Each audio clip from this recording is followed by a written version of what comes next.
Hello and welcome to Literati. It's a space where stories breathe books and, of course, books take on life. And writers sit at the very center of our imagination right here on Literati. Today we open a chapter that is not just about literature, it's about legacy for 2 decades. The Nigerian Prize for Literature, proudly sponsored by NLNG, has stood as the continent's most prestigious literacy honor. It is not merely a reward for a book, it is a celebration of excellence, a recognition of voice, and a shaping of the narrative of who we are and who we are becoming. This year marks 20 years of that journey. From 252 entries submitted, the judges have distilled a sea of imagination into a shortlist of 3 novels those works that challenge us, that moves us, and hold up a mirror to our collective memory. And on October 10th in Lagos, Africa's richest literary prize will crown a new winner. So today on Literati, we celebrate the voices behind the shortlist, the voices that are daring, that are diverse and unforgettable. Our first author on that shortlist is Oyindamola Olugbile. Her book, Sonya, has been shortlisted for the NLNG, or rather the Nigerian Prize for Literature, sponsored by NLNG. Olugbile is a cultural storyteller whose canvas spans essays, screenplays and fiction. And her book, Sonya, reimagines Africa's myths with a powerful blend of spiritual memory, patriarchal strength, and the eternal clash between tragedy or tradition and modernity. The second on the shortlist is Chigozie Obioma, The Road to the Country. That book is a 2-time Booker Prize finalist and one of Nigeria's most acclaimed voices. Obioma returns with a lyrical, haunting novel of war, brotherhood, and spirituality. The Road to the Country explores the fragility of love, the scars of conflict, and the endurance of the human spirit. There's also Nikki May, who also made it to the shortlist. This Motherland is the book on the shortlist. Nikki May is a Anglo-Nigerian novelist. Nikki May brings wit, fearless honesty to her second novel, which is loosely inspired by Manfield's Park. This Motherless Lands follows 2 cousins striding through England and Nigeria, wrestling with race, heritage, and belonging. And those 3 authors will be joining us here on the show today. But also joining us is one of the person who is at the helm of the advisory board of the Nigerian Prize for Literature, and that is Professor Akachi Adimora-Ezeigbo. She joins me live here in the studio. Professor is a novelist, a poet, a critic, and children's author, and also a scholar with over 60 publications to her name. Chances are you already read her. Not only is she an author, she's a teacher for English, and for decades she has shaped generations of readers and writers. In 2007, she herself was co-winner of the prize, and today, as chair of the advisory board, she ensures that the prize continues to stand not just for credibility, but for cultural relevance. She joins us now to reflect on this year's shortlist, the legacy of the prize, and the future of Nigerian literature. And altogether, it's going to be a stellar conversation. First of all, congratulations to our authors, to Chigozie, who joins us live virtually, as well as Nikki May and Oyin Olugbile, and Professor, I beg your pardon, welcome to the program as well. Thank you very much. Now, I am excited to get started on our discussion. And I must say that 20 years, you have been at the helm of affairs. You're also a winner of this prize. 20 years on, what does this, milestone mean, being at the helm of affairs when it comes to advisory? It's wonderful. I actually became the chair of the advisory board in 2021, but I have been a winner, I've been a judge, and I've come a long way with NLNG, and it's wonderful to see the impact this prize is making in Nigerian literature. And it's gone beyond Nigeria too. So it's wonderful, it's exciting for all of us on the advisory board and for NLNG. And we are so happy that excellence has remained the main criterion for this prize. And excellence indeed when we look at all of the persons on the shortlist, all of the authors on the shortlist. To begin with, Chigozie Obioma, who is not only a Booker Prize judge as well. He once sat on that board, but he was also shortlisted twice as well. Chigozie, we do have Chigozie joining us live virtually. Chigozie Obioma, congratulations to you. This is the second time on the program, and you went from long list and now to short list. I must ask, and the only man on this team, on this list of the short list, do you feel threatened, Chigozie? Well, blessed are thou amongst women. Well, thank you very much. It's an honor to be back on the show. And, you know, it's an honor to be on this thing with Nikki and Onyi, whom I hope we're going to meet very soon. See, I believe, I keep saying this to anybody who cares to listen. Writing is the most difficult thing that I've ever done. You know, in fact, 60% of the time, I'm like, Chigozie, are you okay in the head? Why are you doing this? You know, I want to stop, but I can't help myself. So if anybody, you know, reads my work, let alone, you know, put me in situations like this, all I can say is that I'm just grateful. I know that, you know, yes, the pain that comes from doing this, and especially this particular book, I don't usually expect anything to come out of it. Yeah, Chigozie, this is your third book, right? And we're going to get into, you know, how this narrative is a lot different from your last two books. And, you know, you have done, and this time is also another contribution to documenting the Civil War and Biafra War. But away from that, let me come to Nikki May. This is your second book, and it's now been shortlisted for one of the most prestigious prizes on the continent. So I have to ask you, how are you feeling? This is a story of identity, you know, a story of reckoning, and just journeying back to what we talk about when we talk about race and, you know, different identities here on the continent and outside of the continent. How is it like for you, you know, just being on that short list and talking about identity and diaspora? This Motherless Land is a very personal book. I had to dig really deep into myself to write it. So to be shortlisted for this Motherless Land in my fatherland, it's given me all the feelings. In fact, I was lost for words when I made the shortlist, which for a writer is not an ideal place to be.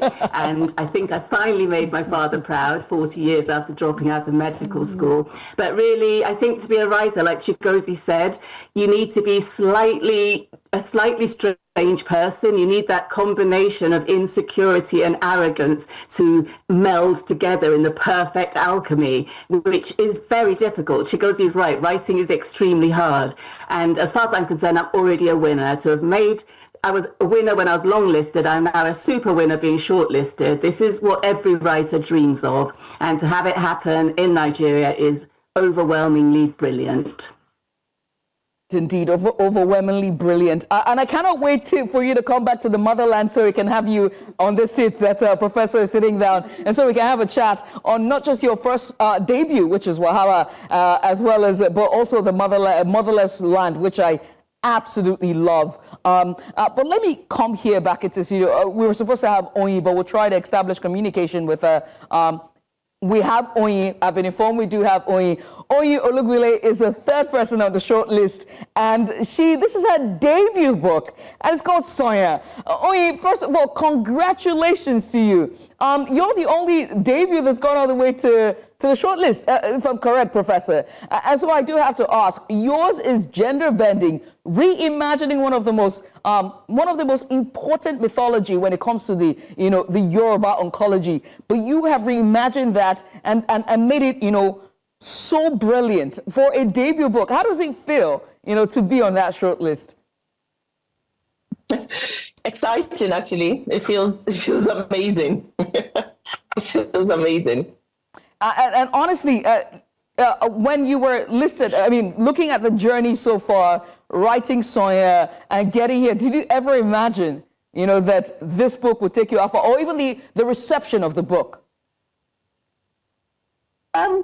Yes, definitely, because when I set out to write the book, the idea was for me to be able to have global conversation about African mythology, basically. So all of this coming, yes, it's coming with so much excitement, so much appreciation as well. But then what I did, by the time I said to myself that I was going to actually tell a story about an African god and turn the African god to a girl, I said to myself, this is going to be interesting.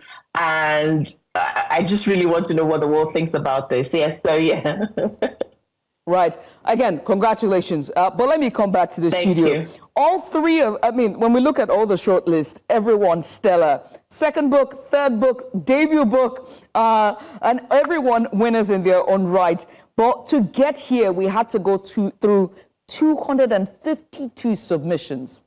I have to ask, Professor, you are the arm of affairs when it comes to the advisory board. How difficult was it to come to this three? From your vantage point, what was the distinguishing factor for these finalists that we're seeing? It wasn't easy, I must tell you. In fact, the judges confessed that it was a tough job for them. Because most of the books, apart from these three, even right from the long list of 11, the books are simply fantastic. Fantastic. So it wasn't easy for the judges to come to the shortlist. But they had to. We told them, you just have to work hard and do your best. What distinguishes these finalists? Was it the craft? Was it the voice? Was it the boldness of their vision? Was it the narrative of their writing? The narrative technique, the skill, the theme, the relevance of the themes discussed, very relevant to Nigeria. There are so many positive things about this shortlist. And positive, indeed. The skills of the writers, it's amazing. When I read them, I was saying, my God, the standard is very high. And I'm very proud of them, very proud of them. Literature has been often described as a mirror held up to society. And so I have to come to all of our authors here. You're also an author as well, Professor. But let me, pull on our three authors back, our shortlist finalists back on. As we reflect, every single one of your books have reflected, a sphere of Nigeria, whether identity, whether our history, and whether it's mythology.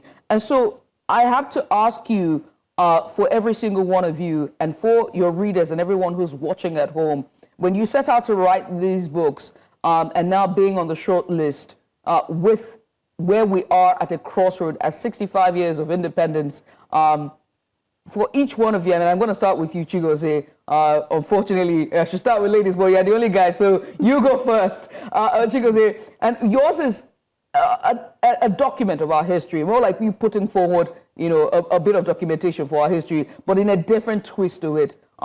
Setting out at this crossroads for our viewers and our readers, is this a mirror for them? Well, I hope so.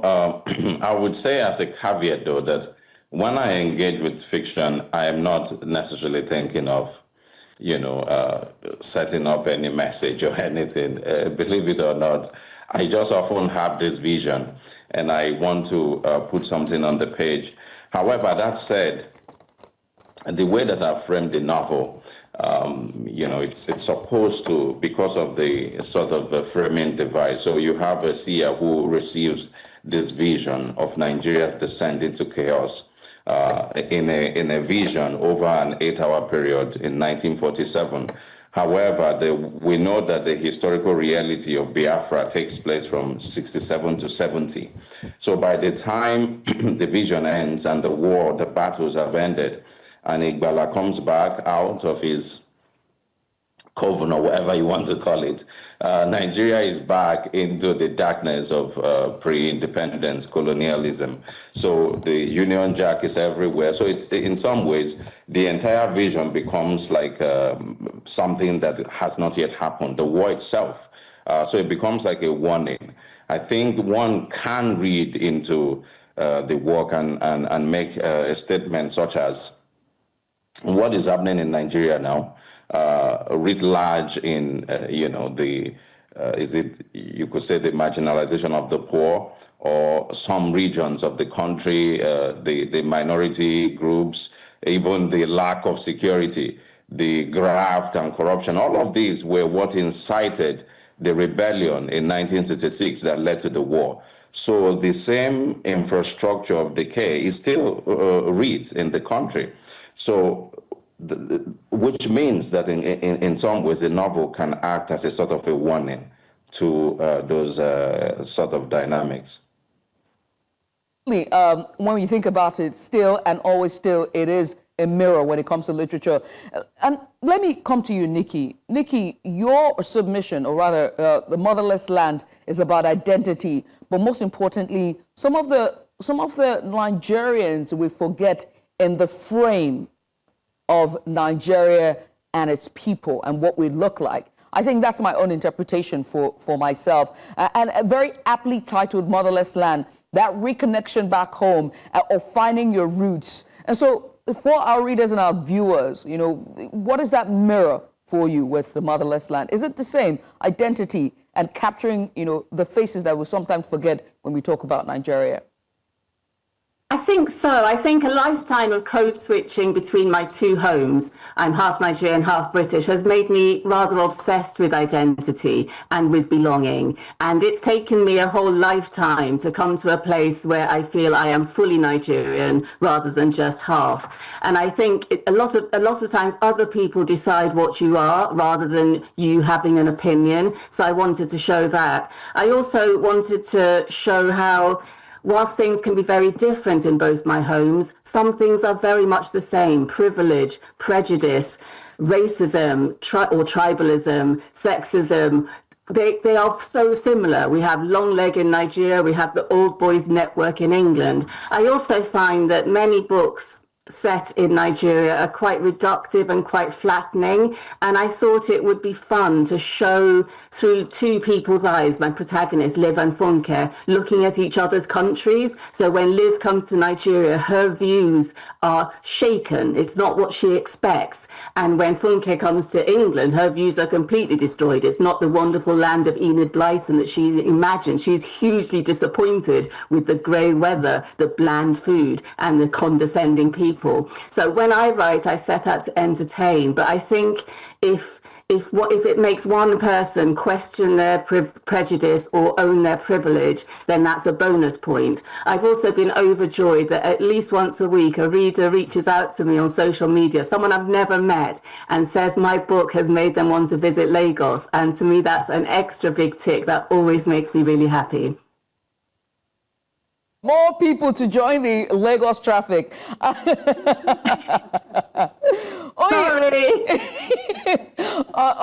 have to ask you, with your book, you sort of, you interrogated our perception of what really is our society, whether or not it is patriarchal, or in its nature, you could find elements of matriarchy. But for you, you know, mirroring our society, as literature is a mirror to our society, did you set out to interrogate our perception of what the society ought to be? In its entirety, no. It's more like how do I put it now? Like creative, basically just creative license to be able to think about what we used to believe, or what we believe, our beliefs in different things, in different societal concepts, basically. So it's not just trying to say, oh, what's our perception about societal beliefs and things like that, and not only trying to what's the word now, put a hammer to whatever it is that we think we believe, right? It's just me being creative, thinking to myself that we've heard stories about legends and about individuals over time, and how can we think about them in a different light, basically. And that was all that was just in my head. And at that, you ended up, you know, gender bending Shango, but we forgive you. And I love it. So Professor, I have to ask you, right, Professor Akachi, this is 20 years ongoing when it comes to the Nigeria Prize for Literature, which is proudly sponsored by NLNG. It's been, 20 years, started out in 21, there we go. Started out in 2000, and now it's 21 years. So just besides applauding, the contributions that every single author who's appeared for the last 21 years, whether on the long list or the short list, and all the works that have been submitted, a lot has been argued about whether or not the prize is doing enough. And I think we need to address it here. You are the M of Affairs when it comes to the advisory board. How would you address this comments? If the prize is doing enough. Yes. Yeah, I think the prize is doing enough. NLNG has bent backwards to promote this prize. If you remember, when the prize, initially it was $20,000. Then from $20,000, it was increased to $30,000, and then $50,000. And then in 2011, it became $100,000 and has remained at $100,000 in that time. Apart from the reward that the winner gets, there are also other ways NLNG has empowered this prize and promoted Nigerian literature. For instance, the long-listed writers and the shortlisted writers are promoted. Their books are promoted. And sometimes NLNG even produces like 1,000 copies of the books, pays for that, and distributes to students, to schools, and to libraries. They've done that in the past. They did that with my book. Now, NLNG has also helped to to maintain standard, to lift the standard of Nigerian literature.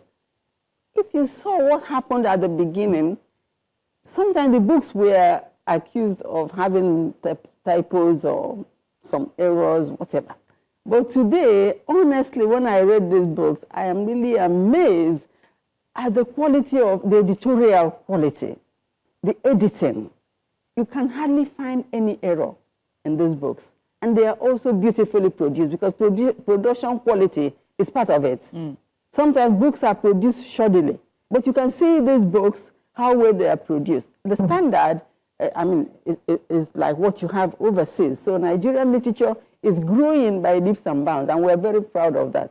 We really want to thank these writers who are writing, and the shortlisted writers. We want to thank them for the quality of their books, and also for what these books have done for Nigerian literature. I'm glad you're talking about thanking the writers and talking about the writers and the quality, because I'm going to come to you, Chigozie, and ask, right? You've also seen the reaction on social media, on X particularly. There's a particular thread on X that was calling out, and I have to address this because unfortunately I'm a journalist and that's my job. But one of them was saying that, the list is filled with Nigerians who are writing in diaspora. And so the argument is that since they are distant and far away, and they're writing from abroad, we should focus on Nigerians in Nigeria. What do you say to that? Well, then I will have to move home.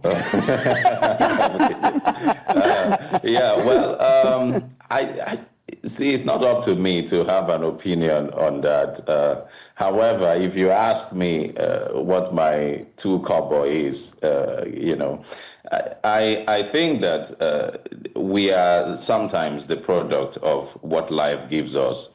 For instance, me, I was surprised many people to know that I love Nigeria so much that I never wanted to leave the country. I was forced to leave. I was expelled unjustly from university, from Madonna University. I don't even know what they said I did. So I had to leave. I'm very close to my parents. I was such a kid. So I went abroad, and that has been my trajectory. Now I have a family. I have 2 kids here. So this is, obviously I consider myself a Nigerian. So for my particular story, if you say that I cannot get the benefits of being a Nigerian, well, I don't know that is fair, you see. And Nikki, yourself, to that question, for you, does distance sharpen your storytelling? Does it, create a tension between being rooted in Nigeria and navigating it elsewhere, and giving this, about whether or not the list should comprise of more Nigerians who are writing on the country or on home turf, that they need the support more than those who are writing from diaspora? What would you say? Well, I feel fully Nigerian. I was made in Nigeria. I went to Corona School, I went to Queen's College, I went to Unilag. I feel Nigerian, I am Nigerian. So as far as I'm concerned, I have every right to be entered into this prize and every right to be shortlisted. All prizes have rules. The Women's Prize, it only allows women. I don't think men should complain about that. This prize allows anyone who is Nigerian, and I had to show my Nigerian passport to enter. So I think people who don't like the rules should start their own prize, and they can put different rules on there, and maybe you have to have never left the country or whatever they choose. Personally, I think I'm just so thrilled to be recognized in Nigeria. I am Nigerian. I think this prize is wonderful. It gives writers bragging rights, and although I write for myself, and although I'll pretend to be very humble, being shortlisted has given me immense bragging rights. It's made my head slightly bigger. My husband is really irritated by it. But personally, I think I am Nigerian and I have a right to be here. And prizes make their own rules, and that's the rules that this prize has. The last time I spoke to you, it was in 2022, if I'm correct, and that was facilitated by your publisher. This was originally published by a Nigerian publisher. So correct me if I'm wrong. So does that argument, and seeing that argument on X, on social media, and that, argument being pushed, how would you respond to that? Weirdly, 90% of Sonia was written in Nigeria. I wrote the end and maybe the prologue, which that everyone loved by the way, and maybe the end of it was written here in England, right? But I'm fully Nigerian. I was born in Ibadan. I went to Methodist Girls High School, studied creative art at University of Lagos. Professor Akachi taught me feminism at some point, right? And I'm here because my children were born here, basically. So, and I feel like what's the word now? They're more integrated here than back in Nigeria, right? So, yes, to be fair, I think I understand the sentiment of the general public in Nigeria, like, oh, why is it all of these people are abroad and all of those things? But I think that what we need to do is just to enlighten people more that we're fully Nigerians, even though we live abroad, right? And I can say for a fact that most of our notable Nigerian writers, the Wole Soyinkas, the Chimamandas, and all of them, they had a feel of living in the diaspora, of living abroad at some point. Because the truth is that oftentimes what you call literary excellence is a global or diverse view on literature, and that's why we're able to put all our hearts in it, because we've experienced different literary world, if just to speak plainly, right? And then that's why we can put all of the excellence in the books that we write, and well, that's why we're here for that's why we're shortlisted and longlisted for such awards like the NLNG, right? So I do not see a problem with us living in the diaspora. I think the problem will come from if people do not understand that we are also, or at some point, we have been fully grounded being in Nigeria and being Nigerians as well, right? For example, once I'm done with this interview, I have to go make a bar and some seafood okra because that's my life, right? Even if I live abroad, I have to eat amala, I have to eat a bar and all of these things. So we're Nigerians. So just rest assured that we're Nigerians. We're fully Nigerian. Oh, yes, indeed. I must say, ladies and, of course, gentlemen, this has been a very sublime conversation. We're going to put a pin for now. If you're just tuning in, you're watching Literati here on News Central Television. We are celebrating the shortlist for the Nigeria Prize for Literature, proudly sponsored by NLNG. Let's go on that short break. When we come back, it's plenty conversations, and this time on the nuance of Nigerian literature on the global stage. After the break, stay with us.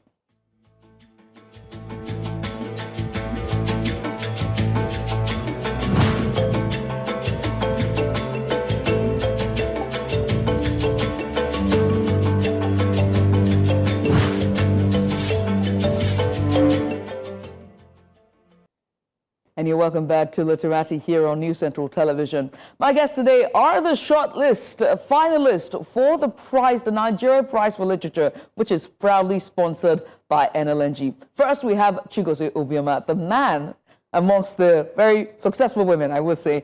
Chigozie Obioma is the author of The Road to the Country. Our next on that shortlist is Nikki May. She is the author of The Motherless Land. And finally, we have the reimagining of Shango Tale, and it's Sonia, and it's written by none other than the talented Oyindamola Olugbile. They join us, all three joins us live virtually. But right here in the studio with me is Professor Akachi. She is at the helm of the advisory board when it comes to the prize for the Nigerian Prize for Literature, which is proudly sponsored by NLNG. I must say, just for the sake of our viewers, and those who do not know, let's just give it a bit of backstory regarding, this very prestigious prize, one of the most prestigious on the continent. This is the last time this was awarded to prose was in 2022. Correct me if I'm wrong. And so we're coming back to prose 2021. Yes, there we go. So we're coming back to prose. We're 4 years after. So that means there's a rotational when it comes to a rotational prize, or how does it work? I know there's one for drama, for poetry, for children's literature, and then so talk to me about. Well, the Nigeria Prize for Literature rotates among 4 genres: prose fiction, poetry, drama, and children's literature. So once in 4 years, one will come round again.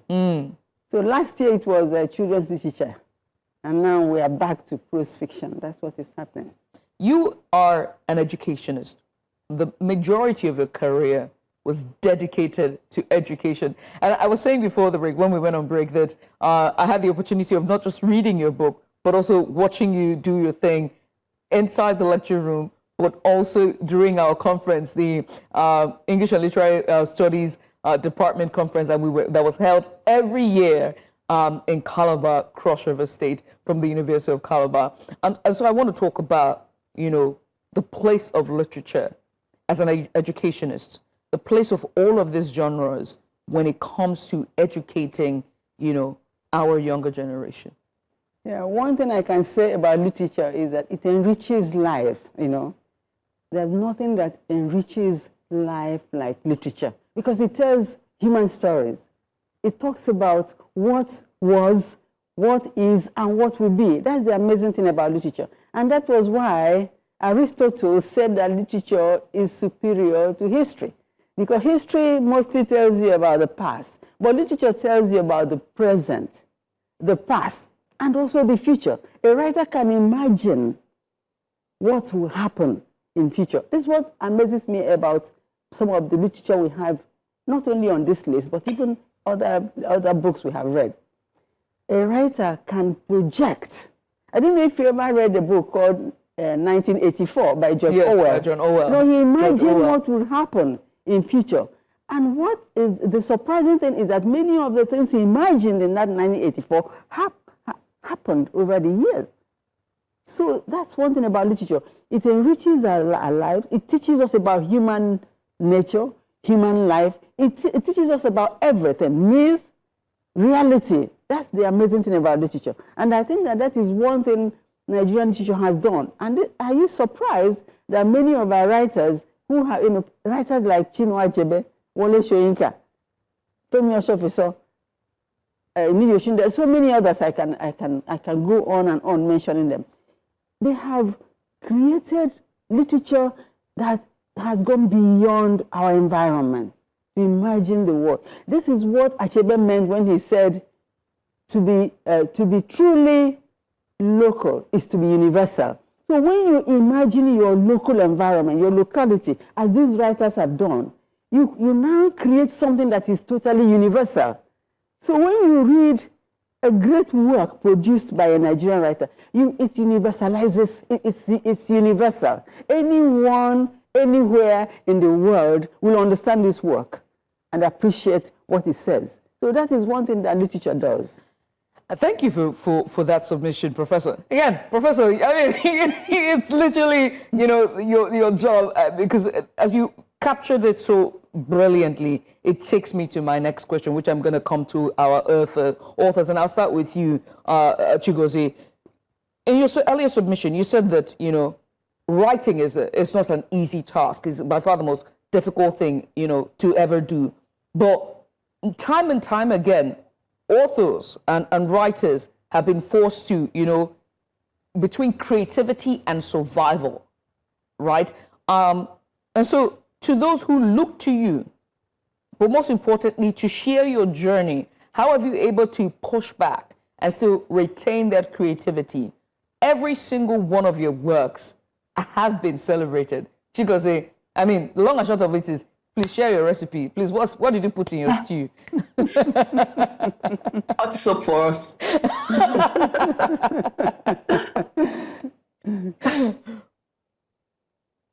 It's just a vision. I always feel like the ideas that become these novels and short stories as well, they come to me by serendipity.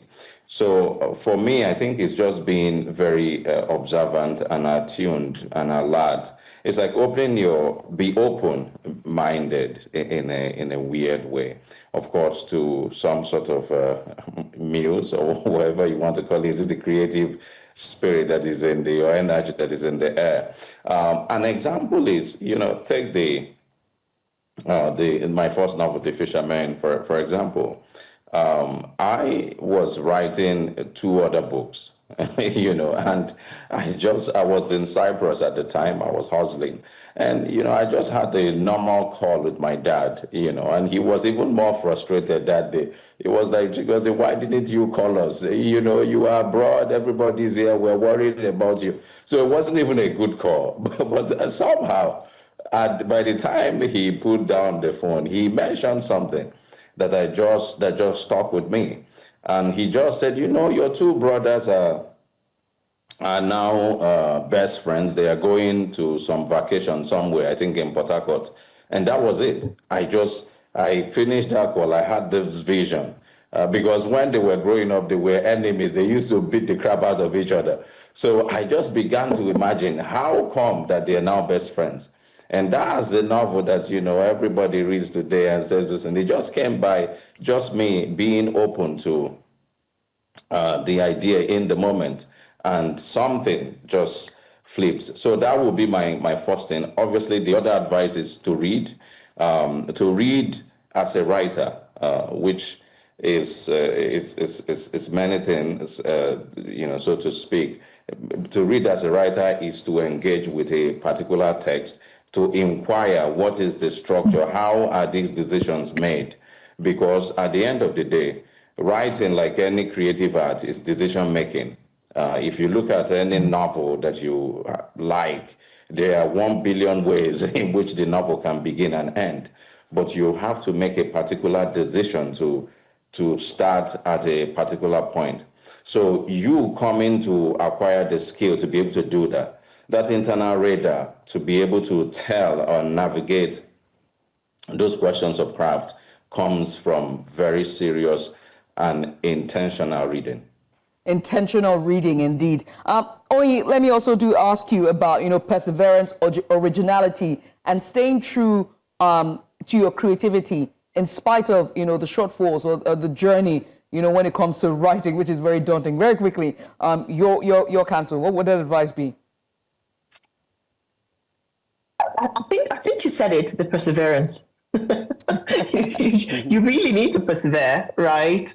Because the thinking about an idea, thinking about a story is very easy. Putting it down on paper, putting it down to write it's usually the hardest part. And it can also get quite, discouraging at some point, because I remember when I thought about the idea for Sonia, I was so excited about it. Listen, I'd written the first chapter. I'd written how Dada was going to, walk into his mother's birthing hut and say, and they would say, okay, name the child. And he was going to say, I'd written that part, right? Then in my head, I was thinking, what next? I couldn't write chapter 2. For a very long time, I couldn't write chapter 2. I was pregnant with my second child at the time. I had to leave to go to America. So between 2017, when I'd written the first chapter, up until when the third chapter or the second chapter was written, it took about over a year. And all the time, my husband would say to me, oh yeah, have you written anything? I'd be like, no. So and the idea is to also have, I think for me is having the accountability partner who is my husband, who constantly reminds me that, you have rich stories, you have beautiful stories in your head, you need to put them down, right? So, and then that also comes with the perseverance, that when the discouragement comes from the fact that you can't put your words to paper, you should just encourage yourself one way or another. I think one of the good things also that I have is I have a very solid editor, shout out to MM now. She's Nigerian, and oftentimes when I send even all of my, what I call my nonsense scribble, will look at it and say, give me 2 weeks, I'm going to just fine tune this, right? So it's having the perseverance as well as your accountability partners, whoever they are, right? And that's what's worked for me, really. Yeah, and for you, Nikki, what's worked for you when it comes to, this is your second book. Okay, so you're already a pro at this. So what is it? Perseverance, staying true to creativity, or the desire to continue to tell the stories that is closer to you in terms of your heart? For me, it's the latter, stories that are close to my heart. My stories are always very personal, and I like character-driven books, and I'm a character-driven writer. So for me, it's important that my characters feel authentic. And I write about nuanced subjects like race, like belonging, like culture, like class. And I think if you're writing about nuanced subjects, you have to be brutally honest and brutally authentic. I know what prejudice feels like. My white grandparents wanted nothing to do with me because my father was black. I know what privilege feels like. I've enjoyed light-skin privilege in both my countries. I know that there are good things and bad things in both of them. So for me, it's about being brutally honest, really digging deep. And if you don't believe what you're writing, then you can't expect a reader to. So writing is hard. I would echo Chigozie, perseverance does help, but digging deep and being true to yourself is for me the most important thing. Every one of you, great submissions. Again, congratulations. And you just put it to light that all three of the shortlist are all character-driven books, by the way. I wonder if there was a choice for the advisory board, but I must say congratulations because we're pretty much out of time. But I have one final question for everybody here. If you win this $100,000, how much will be in my cot? Congratulations. Well, first I'm going to Alara, and if there's anything left, and I don't think there will be, let's go for lunch. I don't want lunch. You have to give me money for anything. Congratulations. I must say, Judith, you're a big woman. No, please, don't cast me. Again, I mean, this has been a wonderful discussion. Congratulations to all our shortlists. From the daring vision of our shortlisted authors to the wisdom of Professor Akachi Adimora-Ezeigbo. Today, we've been, reminded that literature is more than words on a page. It is memory, it is legacy, it is the blueprint of who we are and who we dream to be. So as we count down to October 10th, Literati will continue to celebrate not just the prize, but the power of storytelling itself. And so many thanks to all of our authors, and also thank you for watching. Until I come your way next time, keep reading. Bye for now.